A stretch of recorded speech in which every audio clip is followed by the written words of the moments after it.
The city lights blurred past as I drove, the hum of the engine the only sound between us.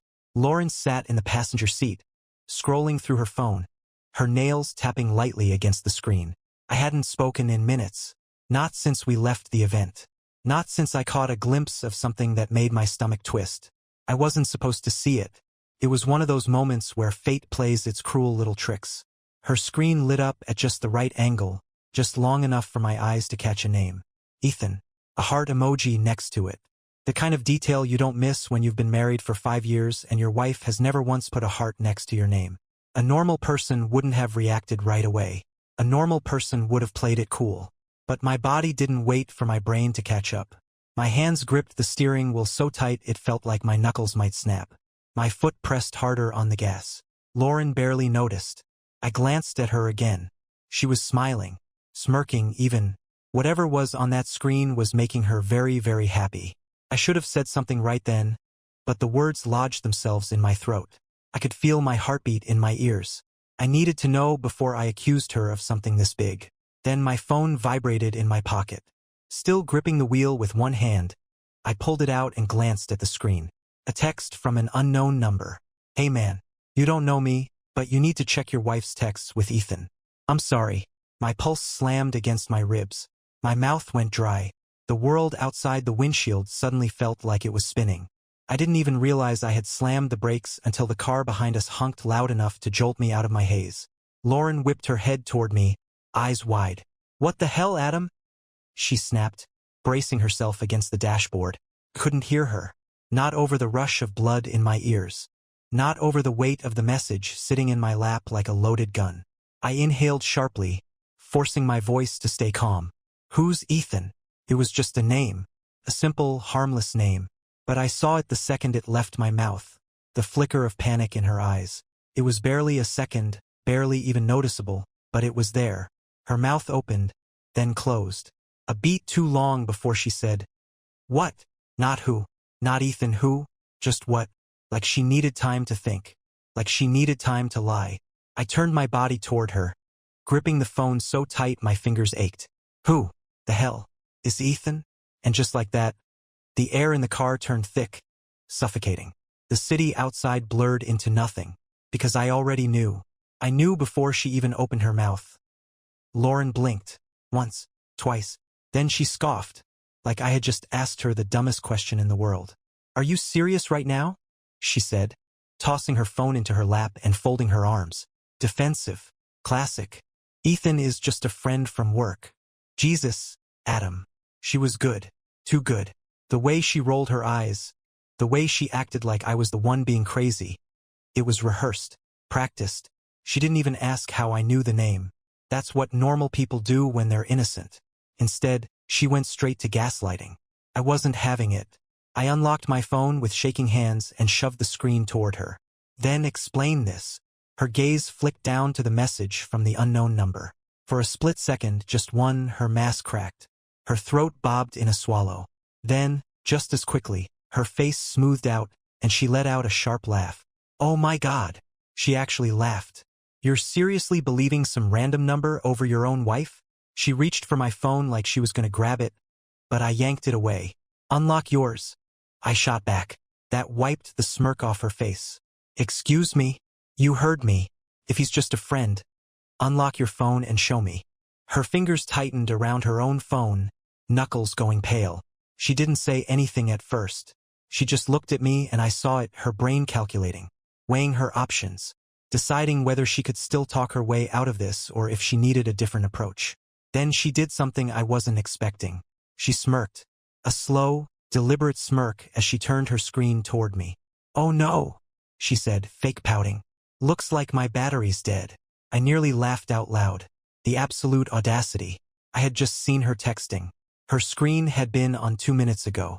Give it to me, I demanded. Lauren clutched it to her chest. Wow, so this is what we're doing now? Snooping through each other's phones like insecure teenagers. She shook her head, clicking her tongue. I can't believe this. She still thought she could flip it on me. I stared at her for a long moment. My wife, the woman I had trusted for years. The woman who was sitting here, lying to my face so effortlessly it made my stomach turn. I wasn't even sure who I was looking at anymore. And then, as if the universe wanted to make absolutely sure I had no doubts left, my phone buzzed again. Same unknown number. If she won't show you, check your phone bill. Look at the call logs. I promise you, man, you deserve to know. I had never checked our phone bill in my life. Why would I? We were married. We shared everything. There was never a reason to doubt. Until now, I didn't even have to say anything. Lauren saw the way my expression changed as I processed the message. She saw the exact second I realized I didn't need her to unlock her phone. I could get the answers myself. And that was when she snapped. You know what? She said suddenly, voice sharp. Pull the car over. What? I said pull the car over. She was practically yelling now, eyes flashing with something I couldn't quite place. Panic? Anger? Desperation? Maybe all of it. I should have kept driving. I should have let her sit there and stew in her own guilt. But part of me wanted to see what she would do, what she would say when we weren't trapped in a moving vehicle together. So I pulled over. And the second I did, she lunged for my phone that I barely had time to react. 1 second, my phone was in my hand, my lifeline to the truth, and the next, Lauren was clawing at it like a wild animal. Give me that! She shrieked, her nails digging into my wrist as she wrestled for control. I yanked my arm away, nearly elbowing her in the process. What the hell is wrong with you? You're acting insane, Adam. You're believing some random number over me, your wife. She snapped, her voice shaking. Not with fear, but with rage. Like she wasn't terrified of getting caught, just furious that I wasn't letting her manipulate me. She tried again, lunging across the center console, reaching for my phone like her life depended on it. This time I was ready. I dodged. Lauren, however, was not. Her momentum carried her forward, and before I could even process what was happening, her hand slammed into the horn. The blaring honk shattered the night, making both of us jolt. For a moment we just sat there, frozen. The only sound was our ragged breathing, the distant murmur of traffic. Then, as if the universe had a sixth sense of humor, my phone buzzed again in my hand. Another message. Same unknown number. She's fighting you for it, isn't she? My stomach dropped. I turned my head slowly to look at Lauren. She was already staring at me, her face pale under the streetlights, her breath coming fast. She knew this was it. For the first time since this fight started, she didn't have a quick lie. No snarky comeback. No eye rolls or fake outrage. She just whispered, Adam, please. It was the please that made my blood run cold. Not please, believe me. Not please, don't do this. Just please. Like she knew there was no saving herself. Like she just wanted me to stop before things got worse. But I didn't stop. I went straight to the one thing she had tried so hard to keep from me. The phone bill. Lauren lunged again, but I was faster. I turned my body away, shielding my screen as I pulled up our account. My hands were shaking so badly I could barely type in the password. But when I did, when the records loaded, my entire world shattered. Ethan. Call after call. Every single day. Hours of conversations, sometimes late at night, sometimes in the middle of the day when she was at work. Texts. Hundreds of them. More than she had ever sent me in our entire marriage. And then, the final nail in the coffin. Hotel reservations. My chest collapsed. The betrayal hit me like a sledgehammer to the ribs, knocking the air from my lungs. My fingers tingled. My vision blurred. I felt like I was going to be sick. Lauren must have seen it on my face because her entire demeanor changed. She didn't yell. She didn't fight. She just exhaled shakily and slumped back against the seat. Okay, she said quietly. Okay. I turned my head, my throat so tight I could barely speak. That's all you have to say? She didn't answer at first. She just stared straight ahead, her fingers tapping lightly against the dashboard. Thinking, calculating. Then, in the most emotionless, almost bored voice, she said, What do you want me to say? Something inside me snapped that I had imagined this moment before. Not because I ever thought Lauren would betray me, but because we all have that one nightmare scenario in our heads. That one situation where everything we trust turns out to be a lie. I used to wonder how I'd react. Would I yell? Would I cry? Would I just walk away? Turns out I laughed. A sharp, bitter sound burst out of my throat before I could stop it. Lauren flinched, but just barely. She was still staring straight ahead, her fingers still tapping that same infuriatingly calm rhythm against the dashboard. What do I want you to say? I repeated, my voice shaking with something dark. How about anything that makes you sound like a human being? She exhaled, slow and measured, before turning to face me. Finally, and when she did, I saw it. There was no guilt, no shame, just annoyance, like I was inconveniencing her. You weren't supposed to find out like this, she muttered, more to herself than to me. I stared at her, my pulse roaring in my ears. Oh? And how exactly was I supposed to find out, Lauren? She rolled her eyes, actually rolled her eyes. God, Adam, don't be so dramatic. Something inside me turned ice cold. Dramatic? That was what she thought this was? I clenched my jaw, forcing my voice to stay calm. How long? She didn't answer. How long? Lauren sighed, finally looking at me. And then, in a voice so casual it made my skin crawl, she said, about a year. My breath left me in a rush. My stomach twisted so violently I thought I might actually throw up. A year. 365 days. 12 months of lying, of sneaking, of pretending to be my wife while she was his.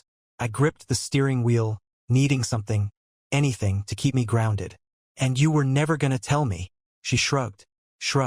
I had never wanted to shake someone before, but right now, I wanted to grab her by the shoulders and force her to feel something. Was I supposed to? She asked, raising an eyebrow. I mean, you never noticed. You never suspected. We were fine. I laughed again, this time harsher. We were fine.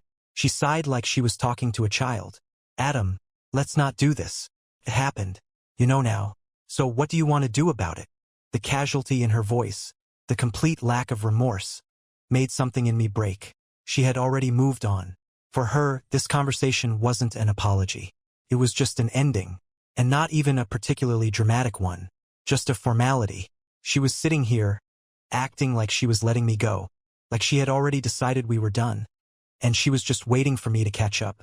I had never known hatred until this moment. I turned off the car, unbuckled my seatbelt, opened the door. Lauren frowned. Where are you going? I turned back just long enough to meet her eyes. Inside, I said, to pack your shit. For the first time all night, she looked surprised. Lauren blinked, just once, and for the first time tonight I saw it, real emotion, not fake outrage, not practiced annoyance, just a flicker of something that almost looked like fear, not fear of losing me. Oh no, that would require her to actually care. This was fear of consequences.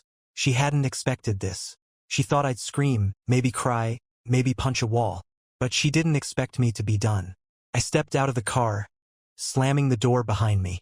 I could hear her unbuckling her seatbelt, scrambling to follow. Adam, wait, she called, heels clicking against the pavement as she rushed after me. Can we just talk for a second? I didn't stop. We were in the parking lot of our apartment complex now, the cold night air burning my lungs as I moved. Lauren caught up, grabbing my arm. I ripped it away like her touch was poison. Talk, I repeated, my voice low, dangerous. Oh, now you want to talk? After a year of sneaking around behind my back, after lying to my face tonight, after fighting me for my own phone, now you want to talk? She exhaled sharply, looking away, like she was annoyed again. You're making this a bigger deal than it needs to be. I laughed, actually laughed. A bigger deal? I shook my head in disbelief. Lauren, you cheated on me for a year. You humiliated me. You stole time from me that I can't get back. So tell me, how exactly am I supposed to react? Her jaw clenched. People make mistakes. I took a slow step closer, my voice shaking with pure rage. A mistake, I hissed, is one time. A mistake is a drunken kiss, a stupid decision, something you regret the second it happens. Pointed at her. You made a choice, over and over and over again. A mistake is an accident. What you did was a lifestyle. She rolled her eyes. Again. Oh my God, Adam. And that was it. That was the final straw. I turned on my heel and stormed up the stairs to our apartment, leaving her behind. She called my name again, but I didn't turn around. I didn't wait. I threw open the front door and went straight to the bedroom. Everything in here felt like a lie. The bed we had shared, the pictures on the walls, her clothes in the closet, her perfume on the dresser. I grabbed the nearest suitcase and started stuffing it with her things. Behind me, I heard her enter, She was breathing hard, probably from running up the stairs. But I didn't care. "Are you serious right now?" she demanded. "You're actually throwing me out?" I didn't stop. I grabbed handfuls of clothes, shoes, makeup, anything that belonged to her, and shoved it into the suitcase. Lauren scoffed. "Jesus Christ, Adam. Where am I even supposed to go?" I paused, turned to her slowly, and with a voice so cold it didn't even sound like mine, I said, "I don't give a shit." Her mouth opened, then closed, and for the first time all night, she had nothing to say. Lauren stood there, arms crossed, watching me toss her things into the suitcase like she was bored. Not heartbroken, not regretful, just mildly inconvenienced.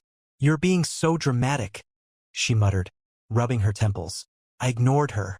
I grabbed more of her clothes, yanking them off hangers so fast the plastic snapped. She could call me dramatic all she wanted. It didn't change the fact that she was leaving tonight. She let out a bitter laugh. "Wow, 8 years together and this is how you handle things? Like a child throwing a tantrum." Something inside me burned white-hot. I turned to her, gripping a handful of her dresses so tight my knuckles ached. "A tantrum?" My voice was eerily calm. "No, Lauren. A tantrum would be smashing your phone. A tantrum would be showing up at Ethan's house and dragging his ass out by the collar." Her jaw tightened. I let out a humorless chuckle. "But I'm not doing that, am I?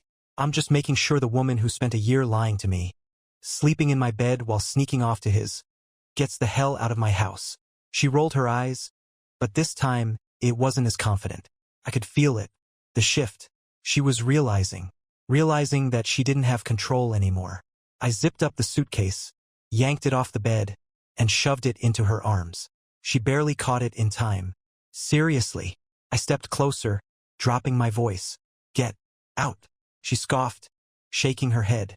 "You really think it's that simple? That you can just throw me out and we'll never talk again?" "Yes." She laughed again, but there was an edge to it now. "What about the lease, Adam? My name's on it too." I smirked. "Good news. I already texted the landlord, told him I'd cover the break fee. So guess what? As of tomorrow, this place isn't yours anymore." Her lips parted slightly. "You didn't." "Oh, I did." Lauren's face twisted, cycling through a dozen different emotions as she processed that. Then suddenly she changed tactics. Her eyes softened, her shoulders relaxed, and just like that, the cold, uncaring bitch disappeared. And in her place, the woman I used to love. "Adam," she whispered, stepping closer. "Don't do this. We've been together for so long. We don't have to throw it all away like this." I almost laughed in her face.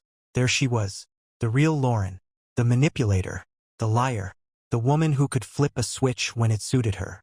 I tilted my head. "We don't." She reached out, grazing her fingers over my arm. "We can talk about this. We can fix it." Her voice was honeyed now, thick with fake sweetness. "I still love you." I stared at her, then I smiled, and said the cruelest thing I have ever said to another human being. "Lauren," I murmured, leaning in slightly. "You don't love me." She blinked. I cut her off. "You love that I was easy to lie to. You love that I never questioned you. You love that I was predictable, that I was your safe option." I stepped back, watching her expression shatter. "But me, the actual me, you haven't loved me for a long, long time." Silence. She swallowed, opened her mouth, closed it again, and for once, she had no lie to hide behind. I took a deep breath, nodding toward the door. "Now get the hell out." And this time, she actually left. Lauren didn't slam the door when she left. She didn't scream or cry or make a scene. She just walked out, suitcase in hand, shoulders stiff. A single glance over her shoulder, like she was expecting me to stop her. I didn't. The second the door clicked shut behind her, a strange feeling washed over me. Not relief, not sadness, not even anger, emptiness. I had spent the last few hours burning our entire relationship to the ground. But now that the fire was out, I was standing in the ashes, wondering what the hell I was supposed to do next. For a while I just stood there, staring at the door, listening to the sound of my own heartbeat. Then my phone buzzed. For a split second I thought it was her. Maybe some last desperate attempt to get back in. Maybe another lie, another excuse. But when I glanced at the screen, unknown number, I hesitated. Then finally I opened the message. "She's gone, isn't she?" My blood ran cold. I typed back, fingers stiff. "Who the hell are you?" The response came immediately. "Someone who knows exactly what you're going through." I sat down slowly on the couch, my heart slamming against my ribs. "Explain." This time, the reply took a little longer. But when it came, when I read those words, I felt the entire world tilt beneath me. "I'm Ethan's wife." For a moment, I just stared at the screen. My brain refused to process it. Ethan's wife. This bastard was married. I exhaled sharply, gripping the phone so tight my fingers ached. My hands were still shaking, but now it wasn't from shock. It was from pure, unfiltered rage. I forced myself to type, "Where are you?" The reply came fast. "Downstairs." I shot up from the couch and marched to the window, pulled back the curtain, and there she was. A woman stood by the street lamp, arms crossed, phone in hand. Even from here, I could see the tension in her shoulders, the way she kept shifting her weight, like she was barely holding herself together. For a second, I considered not going down. What was the point? What could she possibly say that would make any of this better? But then, another thought hit me. She knew. She had known before I did. She was the one who texted me, and that meant I grabbed my jacket, shoved open the door, and took the stairs 2 at a time. By the time I stepped outside, she had already turned to face me. Up close, she looked exhausted. Dark circles under her eyes, lips pressed into a thin, hard line. I stopped a few feet away, studying her. She did the same. Then, finally, "You told me to check the phone bill," I said. My voice sounded raw. She nodded. "I figured you wouldn't believe me otherwise." I let out a bitter laugh. "Jesus, how long have you known?" Her jaw clenched. 6 months. I inhaled sharply. 6 months. That meant she had spent half a year knowing, suffering in silence, watching her husband live a double life, just like I had. I swallowed hard. "Why didn't you leave him?" She scoffed, shaking her head. "Why didn't you leave her?" I didn't have an answer for that. For a long moment we just stood there, 2 strangers bound by the same betrayal. Then, she exhaled sharply and looked up at me. "I didn't come here to cry about it. I came here because I thought you deserved to know." I studied her. "And now that I do?" A slow, cold smile curled at the corner of her lips. "Now," she murmured, "we make them pay."